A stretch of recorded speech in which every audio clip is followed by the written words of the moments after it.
1장 3절.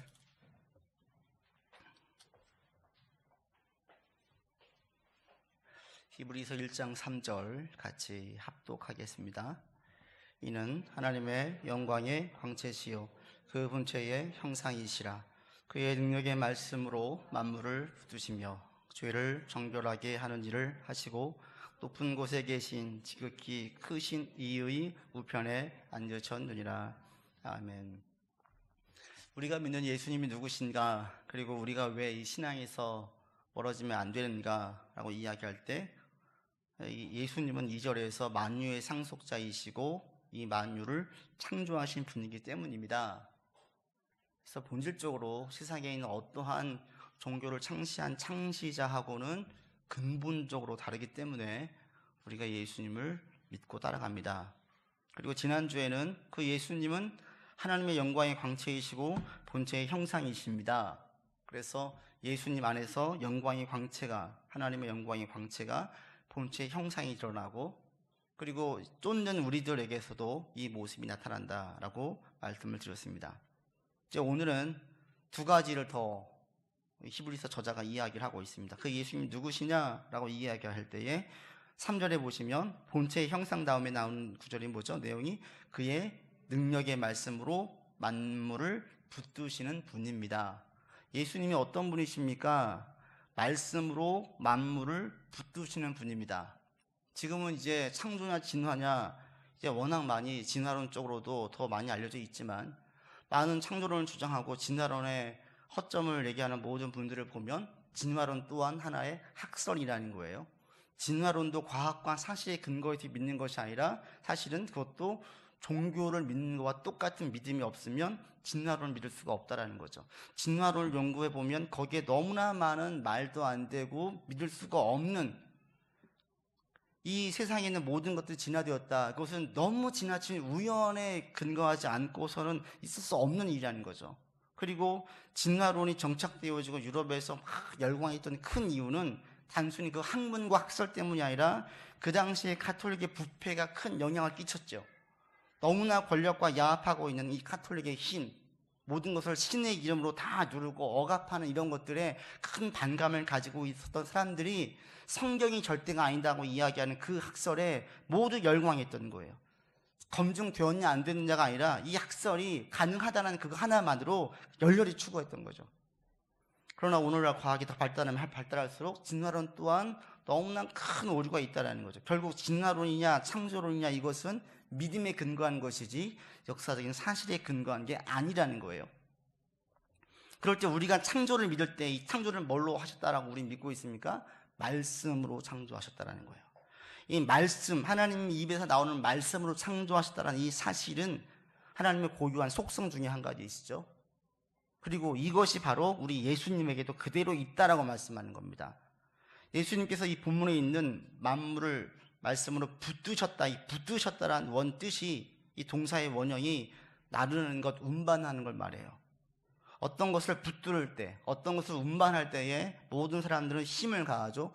물리적이나 기계적으로 힘을 가해야만 운반할 수가 있고 고정하고 붙들 수가 있어요. 이런 운반하고 붙드는 그 힘이 사람들은 근육의 힘으로 또는 지적인 힘으로 이야기하는데 예수님은 말씀으로 했다라는 거예요. 그래서 하나님의 고유의 속성인 이 말씀의 권능, 말씀의 힘이 예수님에게 그대로 있다, 이것을 이야기하죠. 실제로 예수님의 공생의 사역을 보면 거의 모든 것들을 다 말씀으로 하시는 거예요.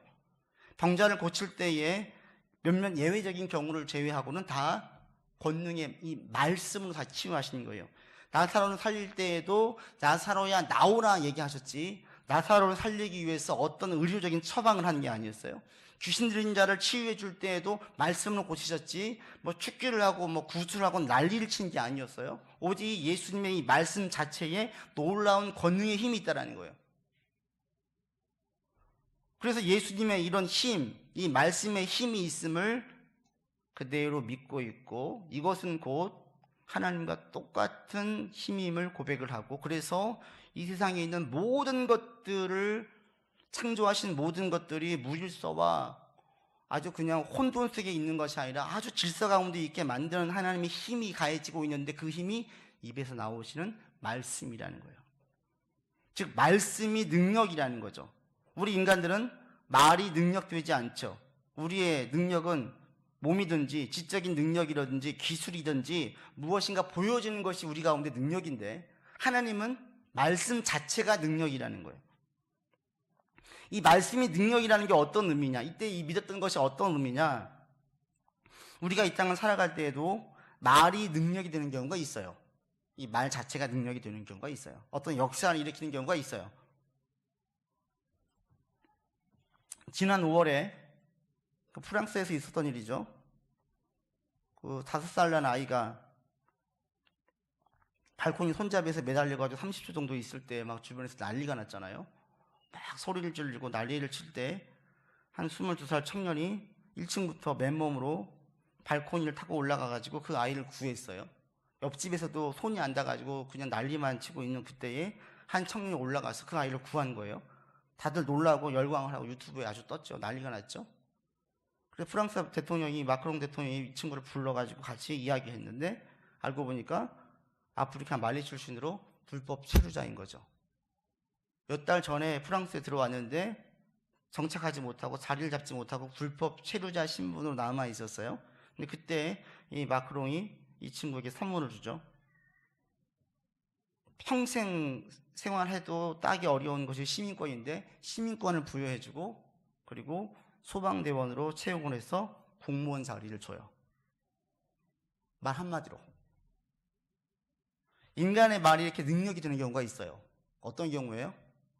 어떤 분야의 최고의 권력가일 때, 최고의 권위자일 때 이것이 가능해요. 대통령이기 때문에 그 한 사람을 살릴 수가 있고 시민권을 줄 수가 있고 공무원 자리에 앉힐 수가 있어요. 왜? 그 나라의 최고의 권위를 가지고 있기 때문에. 회사의 회장이 자기 마음대로 누구든지 특채할 수 있어요. 그리고 지금은 해고하는 게 어려워지긴 했지만 그래도 얼마든지 별별 이유에 대해서 얼마든지 쉽게 해고할 수 있어요. 어떤 분야의 최고의 권위를 가진 사람들은 그 말에 능력이 있지요. 이 말로 밑에 있는 사람들이 알아서 활동을 하면서 역사를 이뤄냅니다. 예수님께서 죽은 사람을 살리셨어요. 병든 자를 고치셨어요. 오병이어의 기적을 일으키셨어요. 많은 역사를 일으켰는데 이것을 말로 했어요. 이건 무엇 의미해요? 이 세상에 생명에 대한 권위를 가지고 있고, 병에 대한 권위를 가지고 있고, 물질에 대한 권위를 가지고 있고, 즉 세상에 있는 모든 것에 대한 권위를 다 가지고 있는 분이 예수님이라는 겁니다. 말씀으로 만물을 붙드십니다. 이걸 믿는 건 뭐냐면 예수님이 이 땅의 최고의 권위자이십니다. 이걸 믿는 것과 똑같아요. 어떤 분야의 최고의 권위를 가지고 있는 사람들은 그 힘이 그 분야에서 말 자체의 권능이 있는 것처럼, 예수님의 말씀은 이 땅의 모든 세계, 모든 사람들, 모든 나라에 다 통용된다는 거죠.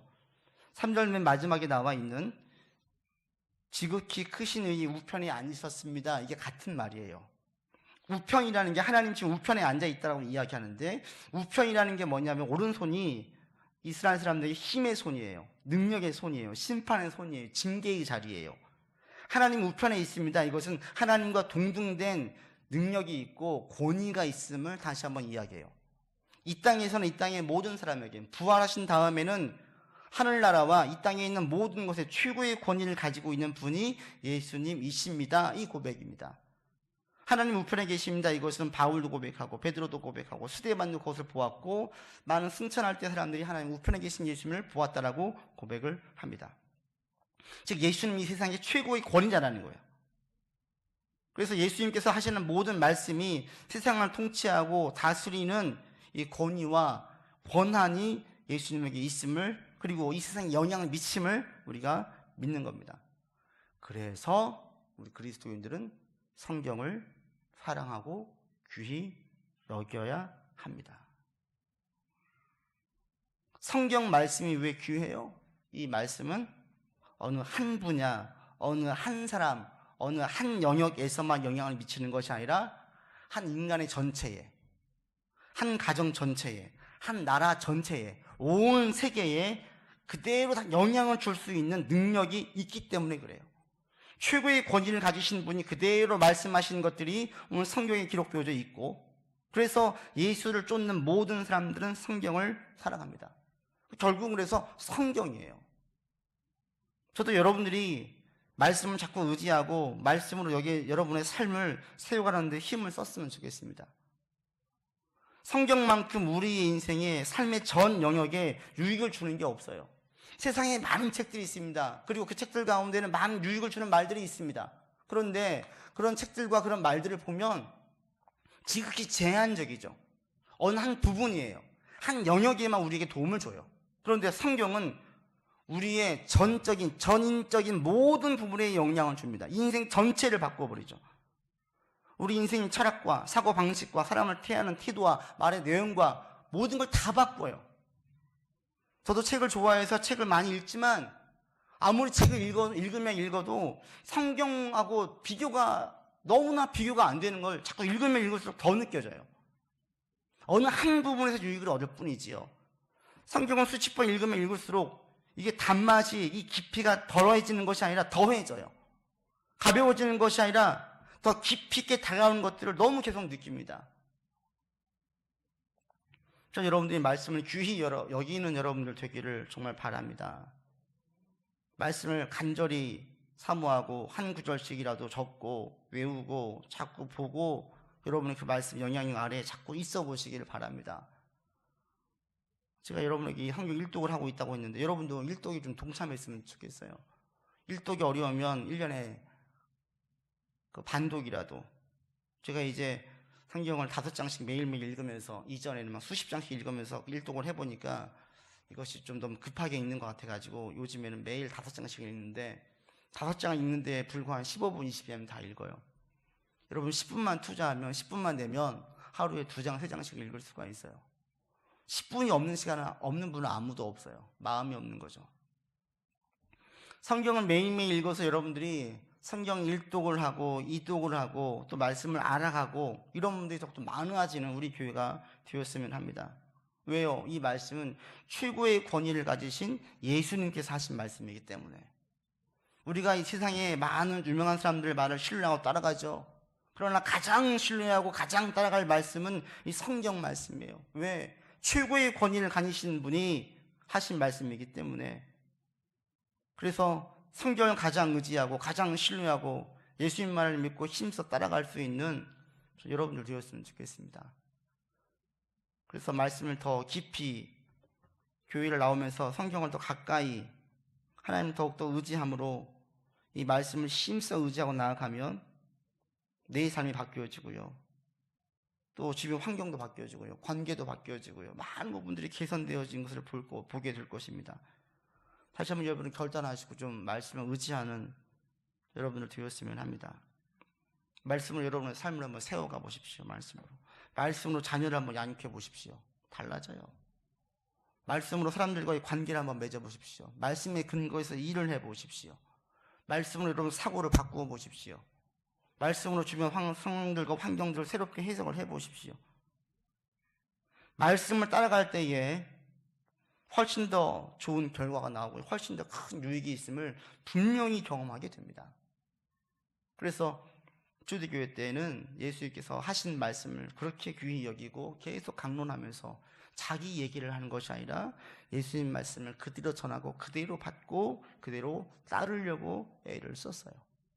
여러분들에게도 이런 도전 또 이런 마음가짐이 있기를 정말 간절히 바랍니다.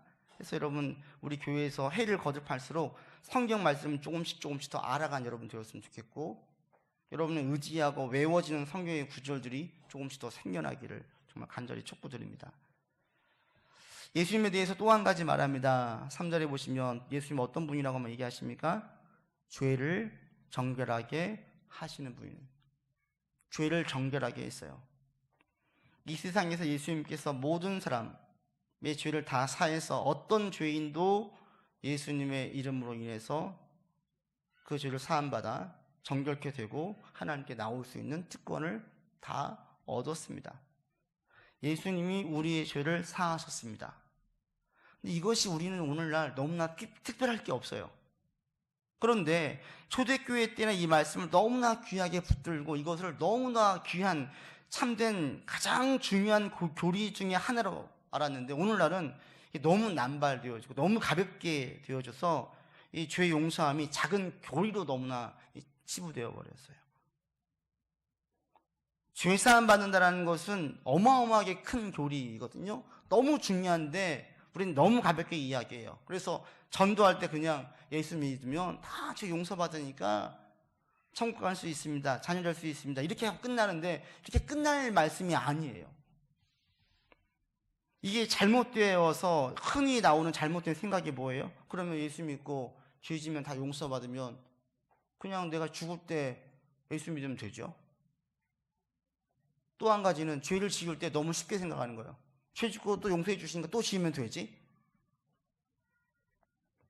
예수님 십자가의 용서의 의미를 깊이를 모르면 이렇게 얘기를 하는 거예요. 근데 이것은 몰라도 너무나 모르는 건데 바울 당시에도 이런 얘기가 있었어요. 로마서에 보니까 그래요. 은혜 아래 있으니까 죄를 지으리요? 이런 사람이 있었다라는 거예요. 그러면 내가 십자가로 다 용서받았으니까 죄 지어도 되겠네요? 그때 바울이 말합니다. 그럴 수 없다라고 얘기해요. 그럴 수 없다. 모든 죄가 다 사함 받아지니까 용서함 받았으니까 그러면 또 죄를 짓지 뭐. 또 용서하면 되지 뭐. 하지요. 그게 안 된다라는 거예요. 이걸 알면은 그게 불가능하다는 거예요. 이걸 알면 왜 불가능해요? 이걸 모르는, 이게 그냥 그렇게 쉽게 얘기하는 이유는 가장 큰 두 가지인데, 한 가지는 자기의 죄가 얼마나 끔찍한지 모르기 때문에 그래요. 또 한 가지는 예수님이 십자가의 고통과 희생을 제대로 모르기 때문에, 이걸 알면은 그런 말을 할 수가 없어요. 지난주에 안타까운 일이 있었어요. 유명 뮤지컬 배우의 남편이 음주운전으로 동성하고 있던 젊은 청년들 둘을 죽게 만들었죠. 그 운전을 할 뿐 아니라 급하게 끼어드는 일명 칼치기를 해가지고 더 많은 공분을 샀습니다. 그 아내 되는 뮤지컬 배우가 얘기하죠. 제 남편에게 선처하지 마세요. 응분의 벌을 다 받아야 됩니다. 그리고 얘기해요. 자신은 그 피해자인 그 가족들을 어떻게 사죄하고 어떻게 도와야 될지 자기는 여기에 힘을 쓰겠다라는 거예요. 너무너무 죄송하죠. 너무너무 미안하대요. 자기 제자이기도 한 그 20대 초반의 젊은이들이 다 죽은 거예요. 남편 용서하지 마세요. 그리고 저는 대신 그 남편이 저질러 놓은 그 일들을 저는 수습하겠습니다. 심스하겠습니다. 사고는 남편이 쳤는데 막 이름 올라온 것은 아내 이름이 막 올라왔어요. 더 유명하다 보니까. 아내에게 무슨 잘못이 있습니까? 남편의 죄 때문에 대신 갚으려고 힘쓰는 이 아내에게 무슨 잘못이 있습니까? 아무 잘못도 없잖아요. 근데 만약에 이 남편이 이런 아내를 보고 아까 말씀드린 그런 식으로 나간다면, 정상적인 남편이라면 이렇게 힘을 쓰고 괴로워하고 어떻게든지 그 피해자 가족들에게 도움을 주려고 힘을 쓰고 나아가는 아내를 볼 때 어떤 마음이 들겠어요? 너무너무나 마음에 괴롭고 미안하고 아파야 이게 정상이잖아요. 남편이 깨어난 다음에 그랬어요. 내가 죽어야 했는데 라고 절규했어요. 정말 죄송하다고. 자기 벌 다 받겠다고. 자기 감옥 가겠다고. 이미 늦었지요. 그러나 이게 정상적이지요. 끔찍한 결과를 볼 때 통곡하고 괴로운 거예요. 그렇게 사과하고 다니고 애를 쓰고 있는 아내를 볼 때 너무나 미안하고 마음이 아픈 거예요. 이게 정상이잖아요. 근데 만약에 남편이 몇 년 지난 다음에 이것이 수습되어지고 자기가 다 나온 다음에 술을 또 한잔하면, 그러면서 운전대를 잡으려고 하면 친구가 깜짝 놀라가지고 말리자 이 남편이 하는 말이, 괜찮아, 나는 아내가 있잖아, 내 아내가 또 나를 도와줄 거야, 그럴 수도 있지 뭐 라고 말한다면, 이게 여러분 이게 말이 돼요? 같이 술을 마시는 친구들이 네가 그러고도 인간이냐? 아마 욕을 듣겠죠. 내가 죄를 지었어요? 하나님께서 용서해 주시니까 되겠지. 이렇게 말하는 것은 예수님께서 얼마나 큰 십자가의 고통과 아픔을 겪으셨는지를 모르는 거고 자신의 죄의 심각성을 모르니까 말하는 거예요. 예수님께서 우리를 위해서 어떤 고용을 치르셨습니까? 로마서에 보면 나의 죄를 치르기 위해서 십자가에 죽으셨어요. 죽으신 거예요. 생명을 내어놓으신 거예요. 몇 천만 원, 몇 억, 몇십억 가진 재산을 다 내어놓는 게 아니라 자기 자신을 내어놓으셨어요. 누구 때문에? 내 죄 때문에. 그 뮤지컬 배우가 자기 남편 때문에 모든 걸 다 내려놓고 공연 일찍 중단하고 이것도 크게 보고 있는데 생명을 내어놓았어. 생명을. 어마어마한 일이죠. 이런 큰 힘든 고생을 겪으신 예수님을 안다면 그럼 또 죄를 지으면 되죠. 이런 말을 할 수 있어요? 못하죠. 또 한 가지는 그 죄의 심각성이에요. 간혹 우리는 나는 뭐 그렇게 큰 죄를 저지르지 않았는데 굳이 예수님 나 때문에 그렇게 죽으실 필요가 있나? 이렇게 생각할 수도 있어요. 나는 그렇게 죄를 안 지었는데. 근데 이건 자기 자신을 몰라도 너무 모르기 때문에 그래요. 전에도 제가 한번 말씀을 드린 적이 있는데 어느 대학 교수가 간증할 때 그랬잖아요. 자기가 암 진단을 받았어요. 병원에서 치료가 불가능하대요. 그래서 하나님께 매달렸어요. 믿는 분이었으니까. 대학 때부터 기독교 단체에 있었으니까 치유되었어요. 간증을 해요. 근데 이분이 치유되어진 역사의 시작이 어디 있다고 이야기하냐면 자기 죄를 고백하면서 치유가 되었다고 이야기해요. 대학 때부터 기독교 선교단체에 있었어요. 그리고 박사학위를 받고 교수가 될 때까지 계속 공부만 했어요. 이 사람이 죄를 지어봐야 무슨 죄를 지었겠어요? 얼마나 큰 죄를 지었겠어요? 그런데 하나님 살려주십시오라고 기도하는데 하나님께서 그 앞에 딱 보여주신 파노라마가 자신이 저지른 죄들이 보이더래요. 가장 먼저 저지른 죄가 아내에게 저지른 죄. 남편은 밤새 연구하면서 손으로 써놓으면 아내가 늦은 저녁에 그걸 타이핑을 해준 거예요. 그럼 그 원고를 다시 한번 읽어보고 수정을 하고 했는데 한 번은 사실 한 번이 아니라 여러 번이라고 이야기하죠. 아내가 써주는 오타비 나올 때 불같이 화를 내고 아내가 뭐라고 이야기하면 더 화를 내면서 밤새 아내가 쳐놓은 그 원고를 던져버리고 찢어버리고 이랬다라는 거예요.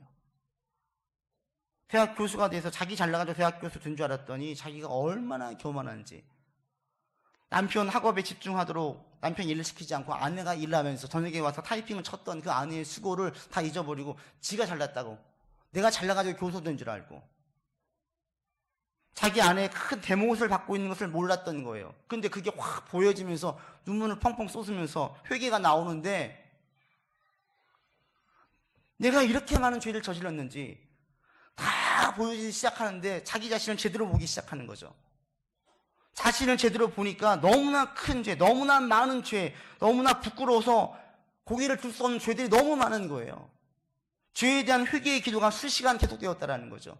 처음에는 고쳐주세요, 억울해요, 죽기 싫어요, 제가 어떻게 해서 교수가 됐는데요, 이렇게 시작되었던 기도가 하나님 잘못했습니다, 제가 이렇게 큰 죄인이었습니다, 이렇게 잘못했습니다, 이런 기도가 나오는 거예요. 나는 별로 죄가 없는 것 같은데요, 저 사람은 법 없어서 살 사람이에요. 자기 자신을, 사람 자체를 너무나 모르니까 그래요. 제가 분명하게 보는 것은 나이가 들어갈수록 죄를 더 지어요. 여러분 거기 동의 안 하십니까? 나이가 들어가면 들어갈수록 더 많은 죄를 저질러요. 지위가 올라가면 올라갈수록 더 많은 사람들을 아프게 하고 힘들게 할 수 있어요. 내가 본인이든 의도하든 의도하지 않든 상관이 없이. 그래서 자기 자신을 제대로 보면 내가 얼마나 큰 죄를 저질렀는지, 뮤지컬 배우의 남편이 음주운전으로 두 사람을 죽였는데 내가 사람만 안 죽였지 나도 얼마나 많은 사람들 마음에 피멍 들게 했는지, 얼마나 많은 가시돋친 말들을 했는지 자신을 다 돌이켜보면은 이걸 자기 죄의 심각성을 모를 수가 없는 거예요. 지난주 어느 교인과 카톡하다 그분이 이런 얘기를 했어요. 목사님, 제가 항상 감사드립니다. 같이 신앙생활 할 수 있고 좋은 교회 다닐 수 있어서 정말 감사드립니다 라고 얘기해요. 그러면서 중간 부분 이렇게 했어요. 죽어 마땅한 저를 뒤늦게 교회로 이끌어 주신 하나님께 감사합니다. 죽어 마땅한 저를, 이래요. 그래서 제가 거기다가 카톡을 답을 쓸 때 저도 죽어 마땅한 죄인입니다 그렇게 보냈더니 그분이 당장 댓글이 단문이 어떻게 왔냐면 아니에요 그래요. 저는 죽어 마땅한 죄인이 아니라는 거예요. 자기는 죽어 마땅한 죄를 저질렀는데 목사님 무슨 그런 죄를 저질렀겠습니까? 이런 말이에요. 제가 다시 보냈어요. 아니에요, 저도 죄인이에요. 저는 죄인 아니에요? 전 여러분보다 덜 죄를 저질렀어요? 아니에요. 제 자신을 돌아보면 돌아볼수록 얼마나 제가 파렴치하고 뻔뻔한지 정말 고개를 들 수가 없어요, 하나님 앞에. 그러다 보니까 십자가의 죽으심은 더 귀하고 죄를 지으면 지을수록 더 괴로운 거죠. 용서받으면 되지 이 마음이 안 나와요. 죄를 짓고 나면 괴로워요. 우리 연약하기 때문에 또 죄를 지어요. 그렇지만 거기에 대한 반응이 달라요. 예수님이 이런 우리의 죄를 사해 주셨습니다. 그리고 하나님 존전에 나아갈 수 있는 권위와 특권을 주셨어요. 여러분이 하나님 앞에 나아갈 수 있다는 것 자체가 얼마나 큰 특권인지 알고 계십니까? 여러분이 존경하고 인정해준 유명 인사가 누굽니까? 그 사람 만나기 쉬워요? 못 만나요. 대통령 만날 수 있어요? 꿈도 못 꾸죠. 이 세상의 최고의 권위자이신 하나님이라고 고백을 해요. 대통령, 세상의 어떤 권위자하고 비교할 수 없는 권위와 권세를 가지신 분이 하나님이라고 우리는 믿습니다. 근데 그분을 우리가 만날 수 있어요. 그분에게 무엇인가를 알을 수 있어요. 그분에게 네 속 얘기를 할 수가 있어요. 그분이 네 이야기를 들어주세요. 어마어마한 특권 아니에요? 근데 몰라요. 그래서 초대교회 때는 예수님이 십자가에 죽으심, 모든 죄를 사하심이 너무너무 귀하고 대단한 교리였습니다. 오늘도 마찬가지입니다. 나의 죄를 사하시려고 예수님께서 이 땅에 오셨습니다. 우리의 죄가 사해졌습니다. 그리고 하나님의 자녀로 회복되어졌습니다. 이게 무엇을 얘기해요? 창조 때에 하나님께서 아담과 하와에게 주었던 그 행복함의 상태, 그 상태가 가능하도록 우리에게 열어주신 거예요. 우리도 창조 때의 그 삶으로 회복이 가능한 그 가능성을 우리 가운데 열어주시는 거예요. 맛보게 해주셨어요. 그러니까 여러분이 이런 예수님 믿고 계심을 알고 감사할 수 있기를 바랍니다. 혹시 여러분 어떠한 범죄한 것 때문에 괴로워하고 계세요? 혹시 내 과거에 정말 큰 죄를 저질러서 내가 지금 이런 고통을 당하고 있는 것이 그 죄 때문이야 라고 생각하시는 분이 계세요? 절대 잘못된 생각입니다. 우리 하나님은 그래 너 어디 한번 당해봐라 라는 심리로 우리를 대하시는 분이 아닙니다. 다 용서해 주셨습니다. 예수님께서 그 십자가의 큰 고통을 치르시면서 다 용서해 주셨습니다. 그리고 우리는 죄에서 자유하게 되었습니다.